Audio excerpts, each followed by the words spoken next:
What's going on, everybody? Welcome to another brand new installment of Renegades Reviews, exclusively here as always on the Casa D18 Studios channel.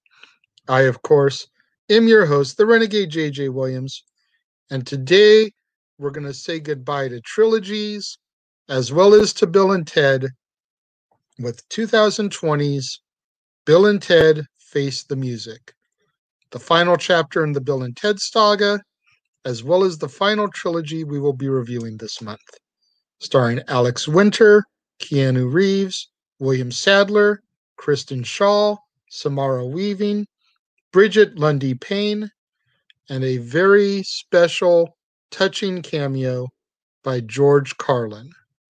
What's going on, everybody? Thank you for joining me here once again for another brand new installment of Renegades Reviews, exclusively, as always, on the Casa D18 Studios channel.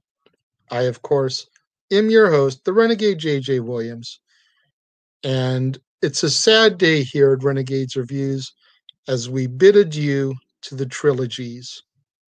And we've had some fantastic trilogies this month. Back to the Future, The Mighty Ducks, John Wick, the Friday Saga, the Ocean Saga, and we're rounding it all out with our second series on time travel, as well as our second series starring Keanu Reeves, Bill and Ted Face the Music. And our film opens in the future, like all of them do, and it's now the year 2720, and the utopian society that's been created and founded off of the strength of Wild Stallions and their music is about to be destroyed because Bill and Ted have yet to write the song that's going to unite the world. Back in modern-day San Dimas, the year of 2020, Bill and Ted's marriages to Joanna and Elizabeth are crumbling, and time and space are starting to collapse. Enter Kelly, the daughter of Rufus, who has passed away since the last adventure, and Kelly comes to take Bill and Ted with her to the future, where at one point they were worshipped. Now, the great leader, who just happens to be Kelly's mom, Rufus's widow, wants to kill Bill and Ted in an attempt to fix the space-time continuum. The great leader tells them they have until 7:17 p.m. that evening to write the song, or reality is going to collapse. Bill and Ted decide that they're going to take Rufus's time-traveling phone booth into their future and try to find their future selves where the song has been written. However, every time Bill and Ted jump into the future, the versions of themselves they meet are still slackers. They have yet to write the song. And what's more, Joanna and Elizabeth have left them and taken the kids with them. The future Bill and Teds go as far as to blame the past Bill and Teds for being such failures. The great leader then decides that she's going to send a time-traveling robot named Dennis after Bill and Ted to kill them. Kelly travels back to the year 2020 in an attempt to warn Bill and Ted, but she ends up meeting Bill and Ted's daughters instead, Billy and Thea. And they want to help their dads do whatever is possible to create this song that saves the world. So Billy and Thea ask Kelly to show them how to use the time machine, and Billy and Thea set out on a quest of their own to create the ultimate supergroup, the greatest all-star band, by collecting historical figures who just happen to be musicians to help their dads with this song. They end up collecting Jimi Hendrix, Louis Armstrong, Wolfgang Amadeus Mozart, Ling Lun, and prehistoric drummer Grum. And they bring them all back to modern-day San Dimas to create this supergroup. Once they arrive in modern-day San Dimas, they meet up with Kelly and Kid Cudi. And Kid Cudi just happens to be there because time and space is collapsing and it's transporting people from their spots in history and times to random places. So Kid Cudi just ends up in San Dimas, right place, right time, so to speak. Dennis shows up in an attempt to find Bill and Ted and destroy them, and inadvertently ends up zapping with his laser Thea, Billy, and the All-Star group, sending them straight to hell. Bill and Ted end up time traveling all the way up to the year 2067, where they find their elderly selves on their deathbeds. The elder Bill and Ted give their younger selves a USB drive which contains the Preston Logan composition, which must be performed at 7:17 p.m. at MP46, which they have no idea what MP46 is, what that means. Dennis shows up, ready to kill them, and when he learns that they have the song, he basically shuts down. He can no longer kill them because they have the song. So Bill destroys the USB drive once him and Ted learn that Dennis has already accidentally killed their daughters in an attempt to force Dennis to kill them and send them to hell so they can find their daughters. Dennis turns his weapon on himself in an attempt to kind of commit a robotic suicide, but Bill and Ted throw themselves into the way of the beam, and all three get sent to hell. Bill and Ted go on a journey. They find their daughters, who in turn introduce them to the historical musicians that they've collected for their supergroup. And then, thanks to an uplifting conversation from Billy and Thea, Bill and Ted make amends with Death, who they had a serious falling out with when Death tried to take the Wild Stallion's name to continue performing.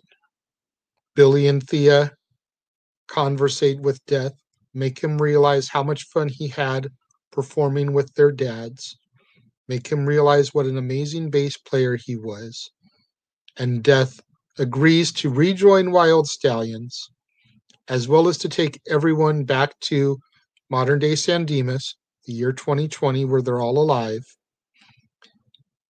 With the supergroup back in California, just happened to be on the 210 freeway where interstate marker MP46 just happens to be. So MP46 is the marker on the 210 freeway. And they arrive just as reality is beginning to seriously start to fold into itself and collapse, eliminating all of existence. Bill and Ted then realize that the Preston Logan composition isn't Bill and Ted, it's Billy and Thea.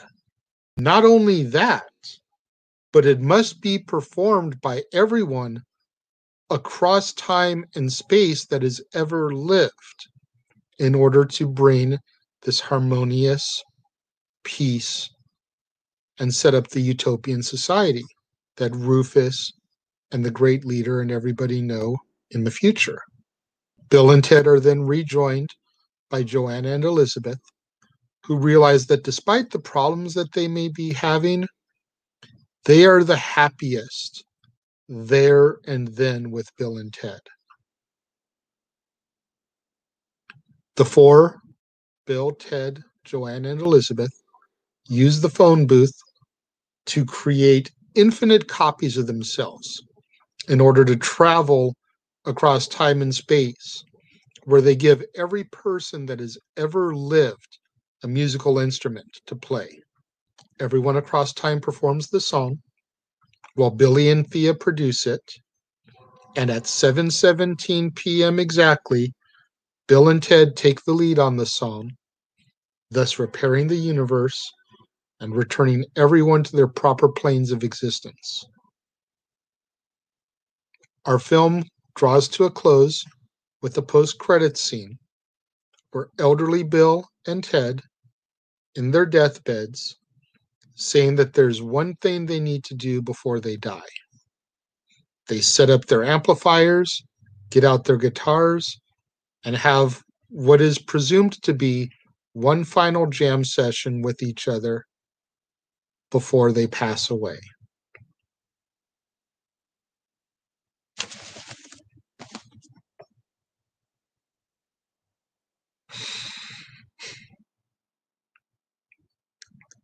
This was a very fun and also at times kind of sad film to watch. George Carlin had passed away many, many years before this. So what Rufus's involvement was going to be in this one was always kind of in question because he was such an integral part of the first two films. And I think the way that they used him in this was just brilliant. They took some of the footage from Bill and Ted's Excellent Adventure, kind of repurposed it, and used a hologram of Rufus with the original payphone that they used in Excellent Adventure, which is the phone booth that Bill and Ted stole for their journey in this film, and had him that way, kind of like he's greeting people that are visiting this utopian society that was creative. Like, hey, my name is Rufus, and this is the time machine that Bill and Ted used on their adventure. I thought it was very classy, very subtle. They didn't try to bring Rufus back as a full-on character, which could have been kind of awkward and weird. It was just perfect for a way to honor the fallen actor. They named the character Kelly, the daughter of Rufus, and Kelly is actually the name of George Carlin's daughter. So they did that as a way to pay tribute to him as well. William Sadler coming back as Death was a great touch. He was so good in Bogus Journey that I kind of feel like had he not been in this one, especially considering the fact that Rufus physically couldn't be because of George Carlin's passing, I feel like Death kind of had to be here. And I think it was really, really cool to see him back in that role. The thing that's kind of sad about it is obviously, of course, the passing of George Carlin and the absence of Rufus. But then the way the film ends there with them in the hospital, presumably on their deathbeds, playing guitar for the last time. So we now know that there's basically not going to be another Bill and Ted film. And if there is, it's probably going to be Billy and Thea continuing the legacy along instead of Bill S. Preston Esquire and Ted Theodore Logan. The other thing that was kind of sad to see, and this is no knock to Keanu Reeves himself, because trust me, I'm a Keanu Reeves fan.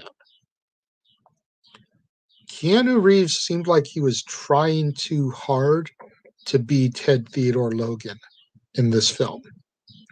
If you compare his performance in Excellent Adventure and Bogus Journey to his performance in Face the Music, in the first two, it just flowed, man. Like, it seemed like that was who Keanu Reeves was. And maybe at that point of time, in the late 80s, early 90s, that is how Keanu Reeves was. Because if you even think about some of his other roles at the time, his appearance in Parenthood, Point Break, and even kind of sort of Speed, he had that surfer style of attitude towards him. By the time we got to this in 2020, he had been established too much as a serious actor, as an action hero, thanks in part to Point Break, Speed, the Matrix trilogy, the John Wick trilogy. That for him to go back and do that, whoa, dude, like Bill, it just seemed like he was trying too hard. Whereas Alex Winter, it seemed just flawless. Just like in the previous two installments, it seemed like it was coming natural to him. Whereas with Keanu, it seemed kind of forced. That's my only real complaint about this film. Otherwise, I think it's a great piece of fan service to all of us that grew up watching the Bill and Ted films.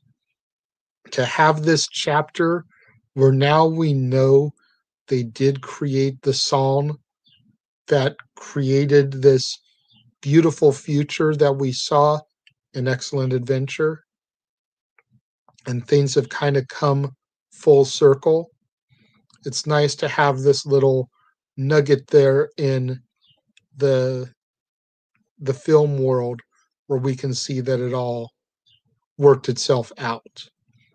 What did you guys think of Bill and Ted's Face the Music? Let me know. Leave your thoughts over here in the comment box as always. If you're watching the live stream, the premiere, if you're watching on demand, leave your comments and thoughts down here. I'm really, really curious to know what you guys thought, but in the grand scheme of things for me, when it comes to my rating, I'm going to give Bill and Ted Face the Music 3.5 out of 5. And that's only because I don't feel that it's been around long enough for it to really grow on me like the other two did. But I do still feel that it was very well done. And it was a great piece of fan service to us fans that grew up with the original franchise. Make sure you guys get out there on social media. Get those hashtags trending. Hashtag Casa D18 Studios. Hashtag Renegades Reviews. Hashtag Renegade Returns. And of course, the ever popular hashtag Shenanigans. We interrupt this episode of Renegades Reviews for an important announcement about merchandising. Merchandising? What's that? Merchandising. Come, I'll show you. Merchandising, merchandising, where the real money's made. Make sure you go over to teespring.com/stores/Jeff Meacham Network for all the t-shirts you see here from the West Coast professor, Jeff Meacham himself. You can get shirts for the Jeff Meacham Network, Talk Wrestling, as well as the red and gold Meachamania shirts. And while you're there, don't forget to get your shirts of the Casa D18 Studios Brotherhood, the Dads on Wrestling shirt, the Renegade JJ Williams, Statboy Sports Bar, and the hashtag StatBoyApproved shirt. Make sure you go over to teespring.com/stores/Jeff Meacham Network and score your shirts today. Make sure you get out there. Do what that commercial just told you. Go to teespring.com/stores/Jeff Meacham Network. All your merchandise for the Casa D18 Studios Brotherhood. Get you your official Statboy approved t-shirt. Get you your Statboy Sports Bar shirt, your Renegade JJ Williams shirt, Dad's Not Always on Wrestling. Get you your official Jeff Meacham Network merchandise. 3 different designs of the logo for you to choose from. Meachamania, Talk Wrestling, and so much more. Tomorrow is going to be a huge day here on the Casa D18 Studios channel as we begin our brand new theme for the month. And let's take just a moment here to check out the trailer and see what's in store for us starting tomorrow.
That's right. Tomorrow, right here on the Casa D18 Studios channel, on another brand new installment of Renegades Reviews.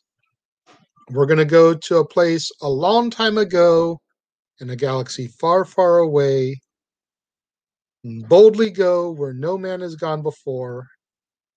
We're going to begin our science fiction month, and more specifically the Star Wars and Star Trek sagas, with Star Wars Episode 1, The Phantom Menace. You're not going to want to miss out tomorrow, right here on the Casa D18 Studios channel, when I begin that month feature. So thank you guys for joining me. All you guys that watched the premiere and have been commenting over here the whole time, I greatly appreciate each and every one of you. Those of you that watch on demand, leaving your comments down here, once again, I appreciate each and every one of you. Thank you to all of my loyal viewers that tune in every day, making this show a continued success. You guys are the reasons why I keep coming on here every day doing this for you. I greatly appreciate each and every one of you guys. Thank you for watching, and I will see you guys next time.